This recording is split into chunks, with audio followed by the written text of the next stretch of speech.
Hey everybody, welcome to the Lunchtime Devo with Bo. Hey Marcia, saying hi to you already in the comment corner. And we are going to kind of do a little bit of a review of 2 Samuel chapter 7 today. And if you're interested in going through the Bible, you could always go through it with me and check out the archives at my YouTube channel, which is right over there. And what we do is we actually just go through the Bible. Pretty amazing. And I'm always challenging people just to pick it up and read it. Just read through the Bible. And so we usually do these in the morning. We have for a long time, but it seems like right now I'm doing them at lunch. So grab your lunch. What's your lunch? I don't know. This is my lunch. It's nowadays it's like when we were kids, we would watch cartoons like the Jetsons, and they would drink their lunch, and it seems like that's where we're at. I've drunk my lunch for a long time. I tend to drink a lot of my meals, but anyway, grab whatever you got. Let's sit down. Let's go through the word a little bit. So 2 Samuel chapter 7 says, when King David was settled in his palace, and the Lord had given him rest from all the surrounding enemies, the king summoned Nathan the prophet. And it says, look, David said, I am living in a beautiful cedar palace, but the ark of God is out there in a tent. Nathan replied to the king, go ahead and do whatever you have in mind, for the Lord is with you. So it's kind of neat.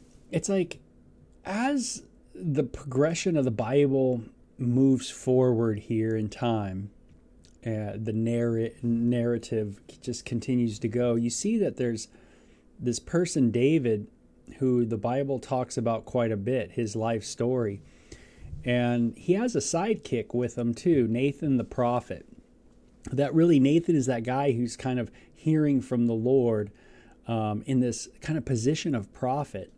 And he is, in a sense, inquired by the Lord, or inquired to talk to God on behalf of the kings of Israel. And David, being a king, goes to Nathan and says, hey, this is what I want to do. Is this right? And the prophet is there to kind of be that person that goes to God. And it's kind of a neat thing, right? That, you don't just go off the cuff and do your own thing, but you have maybe someone or people in your life that maybe to touch base with before you go ahead and act upon it. I kind of like that relationship that you see here with David and Nathan. Some people might think of that as like, oh, that's a heavy burden, that kind of accountability. But maybe that kind of accountability prevents us from doing something that would become quite a heavy burden. Meaning sometimes us humans, maybe we need more accountability, in the right direction than less. Meaning sometimes we need people that really are out for our benefit, but out for God's benefit too. Have a heart for God and a loving heart. People that really see things correctly. And that's really the trick. You could have a prophet in your life that's by you, but if they're not a good prophet, boy, telling them everything might not really be good at all. Everything's contingent on kind of where people are at. But it is good, in general, when you have people around you that you can really bounce things off. And I think it's cool that King David does that. He doesn't just go ahead and do it and say, hey, I'm going to go build God a house. That's what I want to do. But instead, he goes to Nathan and asks Nathan about it. Now, Nathan says, hey, go ahead and do it, But it says that same night, the Lord said to Nathan, go and tell my servant David. So Nathan is to be the spokesperson for God. This is what the Lord has declared. Are you the one to build a house for me to live in? I have never lived in a house. From the day I brought the Israelites out of Egypt until this very day, I have always moved from one place to another with a tent and a tabernacle as my dwelling. Yet no matter where I have gone with the Israelites, I have never once complained to Israel's tribal leaders, the shepherds of my people, Israel. I have never asked them, why haven't you built me a beautiful cedar house? So God gives him a little history lesson and says, hey, I've never asked for a home before. That hasn't been something that I've required of Israel, of any of the tribal leaders. And so now he says, so now go and say to my servant David, this is what the Lord of heaven's armies has declared. I looked to you from tending sheep in the pasture and selected you to be the leader of my people Israel. So lowly beginnings, right? Isn't it amazing when we hear stories of people that have had lowly beginnings, but then, man, there's an amazing work that happens in their life. Different things take place, and guess what? They're doing awesome. They've achieved so much. And that's like David, right? Hey, you were just a shepherd boy, right? You were one amongst so many sons, but you were the youngest. And look at where you are now, the leader of my people. And I think we could always think of that when it comes to our walk with Jesus Christ, the Messiah, right? Meaning Jesus takes us from a lowly place and he raises us up. He exalts us. And isn't that amazing? He takes us who are so filled with so much issues, so many sins, right? Weighed down, burdened, and he frees us from that through his payment for our sin. In a sense, we're no longer held accountable, judged by the Father for our sins. Jesus has taken that punishment for us. Our sins have been wiped away from the Father's eyes, right? In a sense, God sees us pure. And that's radical. We've been made to available. We can now come before God's throne of grace. We've been raised up to more higher heights than anybody on the planet has ever been, right? How can you get higher than God? You can't. That's it. So no matter who is on TV and how great their accolades are, right? No matter what trophies or medals or cups that they've won, you can't get any higher than hanging out with God, the creator of heaven and earth. And so David is told, hey, man, you started pretty low and look where you're at. He says, I have been with you wherever you have gone, and I have destroyed all your enemies before your eyes. And isn't that interesting? I have destroyed. Now, was David involved in it? Yeah, he was involved in these battles. But notice all the credit, God says, that's me. It's me doing the work in and through. And isn't that an interesting partnership that we always see in the Bible? God and us together, working together. Is it God doing it? Is it us doing it? Maybe both things are going at it. We're both doing things. But God says, hey, man, I was there. I defeated your enemies. Now I will make your name as famous as anyone who's ever lived on the earth, and I will provide a homeland for my people Israel, planting them in a secure place where they will never be disturbed. Evil nations won't oppress them, and as they've done in the past, standing from the time I appointed judges to rule over my people Israel, I will give you rest from all your enemies. And this is a big theme throughout the Bible, right? Is the rest of God. When is Israel going to finally get some rest? When are they going to finally be able to chill out and just be like, woo, we're okay, we're safe, that kind of idea. And Israel, even to this day, is not entirely at rest. Yeah, they have a relative rest, but as we know from all the news, and you could download an app, I think, and just find out about all the different issues militarily. The rockets that are shot towards Israel. You can see that kind of those things in real time. I think there's even apps nowadays you can get on that stuff. But it's just a hot place to live, man. Some serious war action. So they're not totally at peace, They do have a relative peace, that's for sure. But God promises to give them rest. Furthermore, the Lord declares that he will make a house for you, a dynasty for the kings. When you will die and are buried with your ancestors, I will raise up one of your descendants, your own offspring, and I will make his kingdom strong. Interesting. Someone will come from David, one of his offspring, and he will be made strong. He is the one who will build a house, a temple for my name. So David says, yeah, the house is going to get built, but it ain't going to be from you, David. It'll be from someone who is from you. And I will secure his royal throne forever. I will be his father, and he will be my son. If he sins, I will correct and discipline him with the rod, like any father would do. Hey, any good father, right? We think of correcting with the rod, and we think, man, that sounds kind of painful.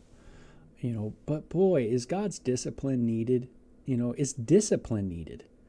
Some people will go, well, no, discipline's not needed. Well, what if the world didn't have any discipline? What if there was no disciplinary action at all? None. What if you did something and there was no repercussions for it whatsoever? None. What would the world be like? What would your personal life be like without any discipline? What if we never, ever disciplined anybody? What if you went to high school and you were never disciplined? What if you were in junior high, elementary school, never disciplined?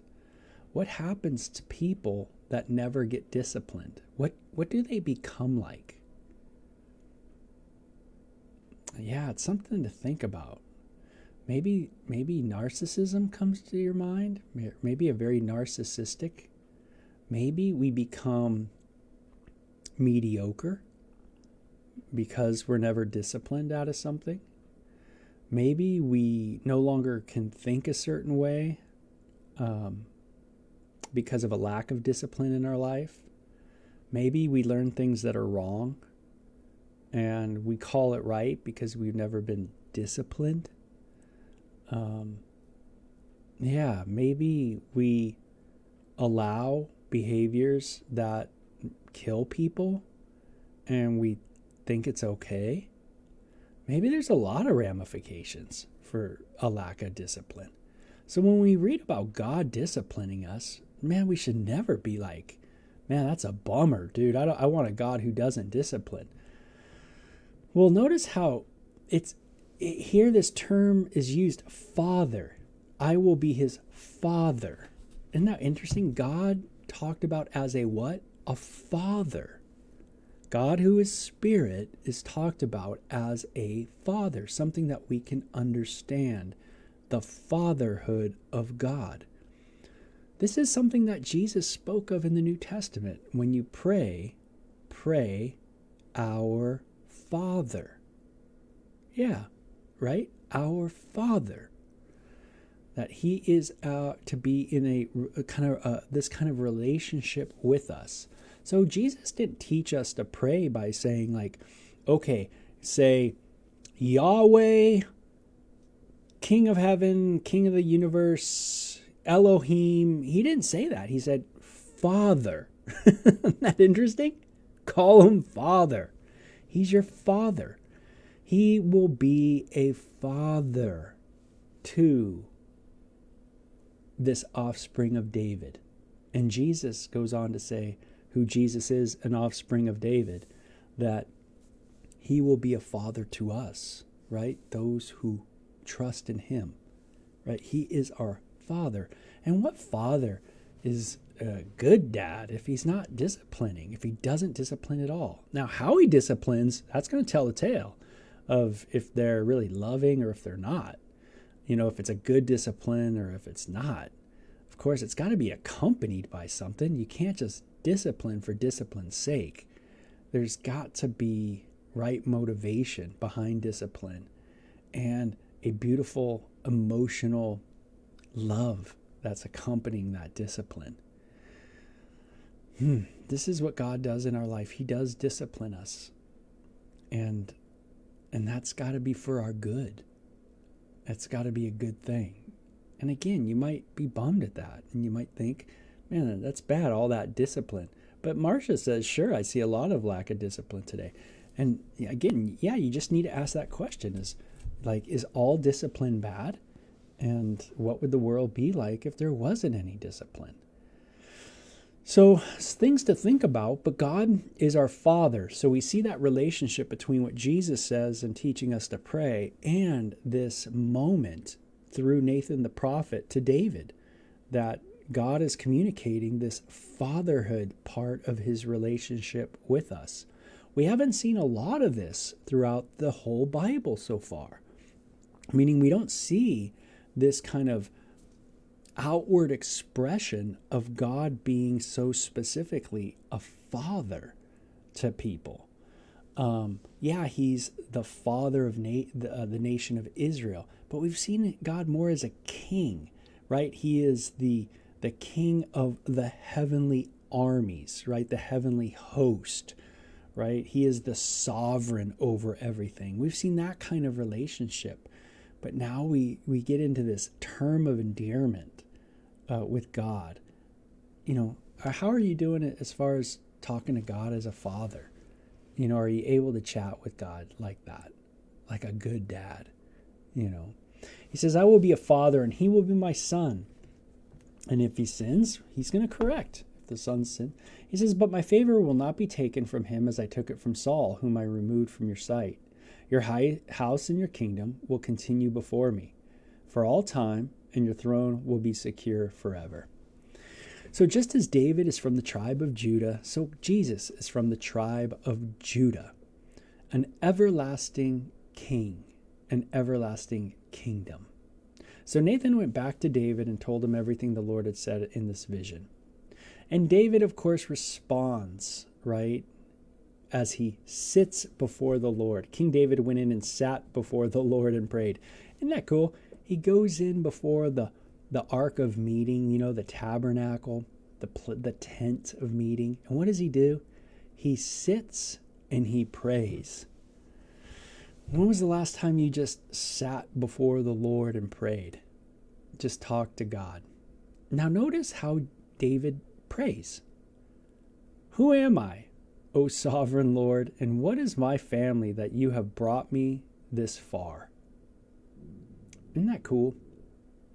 Who am I that you would pay attention to me, that you would think of me? What a cool place to start in prayer. It's kind of a humbling place, right? God, amazing. How amazing you are to even think about me. And now, in addition to everything else, you speak of giving your servant a lasting dynasty? He says, do you deal with everyone this way, O sovereign Lord? You're amazing. Is this how you are with everybody? This gracious? What more can I say to you? You know what your servant is really like, sovereign Lord. Oh man, you know me. You know me. You know me so much. You know everything about me. You know all the women I have in my life. Remember all those girls David had? I got a ton of women. You know what I'm doing. You know what I'm really like. When I was on the raids, what I was doing, right? Remember when I was out there killing every male and female adults, right? And then raiding, taking all the money. And you remember, you know me. Isn't that amazing? David knows that he's known, Hey, do you talk to God that way? Real open with God about that. It says, how great you are, O sovereign Lord. There is none like you. We have never even heard of another God like you. What other nation on earth is like your people Israel? What other nation, O God, have you redeemed from your slavery to be your own people? You have made a great name for yourself when you redeemed your people from Egypt. You performed awesome miracles and drove out the nations and gods that stood in their way. And you made Israel your very own people forever. And you, O Lord, became their God. I love this. David looks to the history. He looks to things that happened in human history. Not something that was, like today where did the Exodus really happen? Oh, I'm going to really trust some professor at some college who just grew up and got a piece of paper, went through his own discipline in university, his educated discipline, and I'm going to trust him above maybe what the historical records are in the Bible. Like, David looked to God and he went, man, God did this work in Israel. And I'm going to trust it. I'm going to trust what God's done in my ancestors. David knew his background. He knew God's working within the people, his descendants. He knew of people like Moses. He knew of people like Abraham, Isaac, Jacob, right? He knew of those people.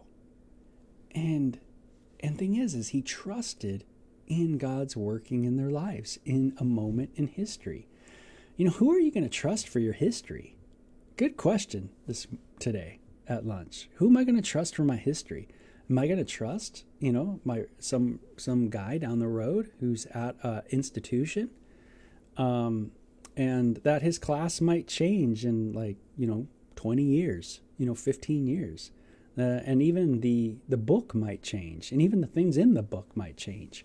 Am I going to trust that above what the scriptures tell me, about what actually took place? It is a historical record of what happened and how Israel became Israel.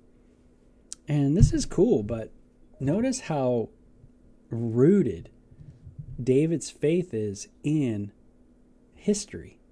It's rooted in the historical writings and records of Israel's past.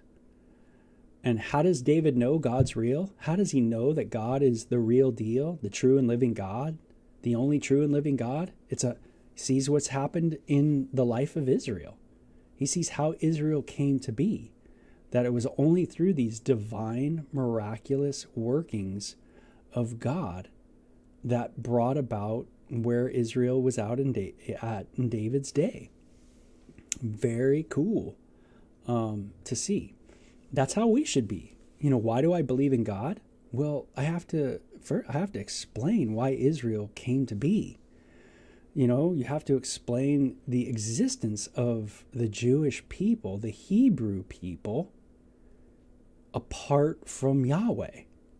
If you're going to say there is no God, and you're going to have to work on that.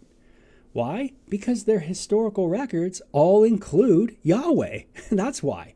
They include the workings of Yahweh within the people, their history, their people, right? Abraham, the father of the nation. Why did he leave his hometown? Why did he go to where he was going? What was he doing? What was he seeking? All their past is rooted in Yahweh. And so, if you're going to deny God, you're going to have to remove Yahweh from Israel. That's something David knew you couldn't do. That's right. If you were going to talk about God, you were going to talk about his working in history. This is what Jesus has come to do. Move in human history. You don't have to doubt Jesus. You don't have to go, oh, did Jesus really live? No, he lived in a moment in human history on a map. You can go and pull out the map, take a peek at it. Go Israel, Jerusalem, Bethlehem, Galilee, Nazareth. You can go through it. You can get on a plane. You could go over there. You can look at all these places. Jesus's life is rooted in history, in a moment in history, our world. Yeah, real world events. Very cool. And so now, O Lord, I am your servant. Do as you promised concerning me and my family. Confirm it as a promise that will last forever. And may your name be honored forever, so that everyone will say, the Lord of heaven's armies is God over Israel. And may the house of your servant David continue forever and ever. Hey, God, you move in a way that your name is lifted up, that people know that you are in charge of Israel, that you are over Israel.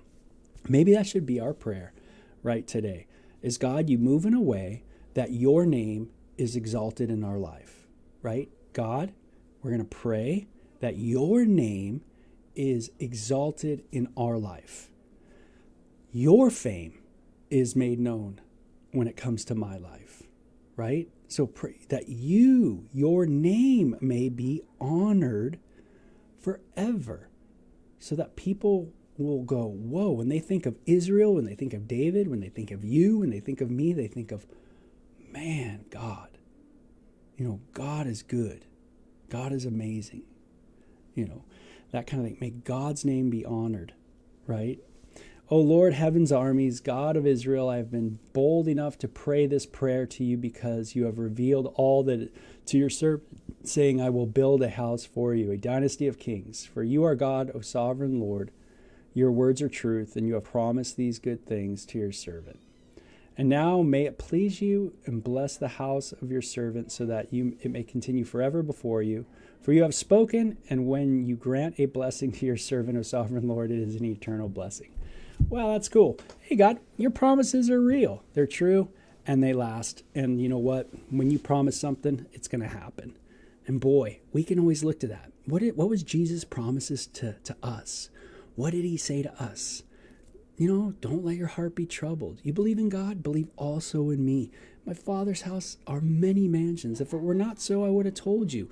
But now I go to prepare a place for you, that where you are, I will be with you, right? Man, that's cool. There's so many promises of Jesus. And so what a cool chapter. Very cool. I think we can emulate a lot of things in this chapter for sure.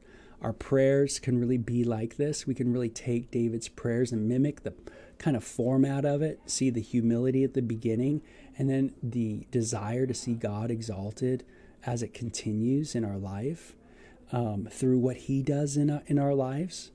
And I love that. I love the relationship between Nathan and David. Very cool too. Some accountability, some discipline there. We see God's discipline is the right thing for us. So very cool. Marcia says, my dad disciplined me as a kid and God disciplines me now as I am old. Thankful for that discipline. That's right. Amen. Right? We need that. If we look at discipline in a good way, we're going to, instead of asking the why God, we might be asking instead, like, why not? Right? And start really getting to the bottom line of what we need to have done in our hearts and in our minds. So you guys take care. Have a good lunch and enjoy the day. 2 Samuel 8, Lord willing, tomorrow. Bye-bye.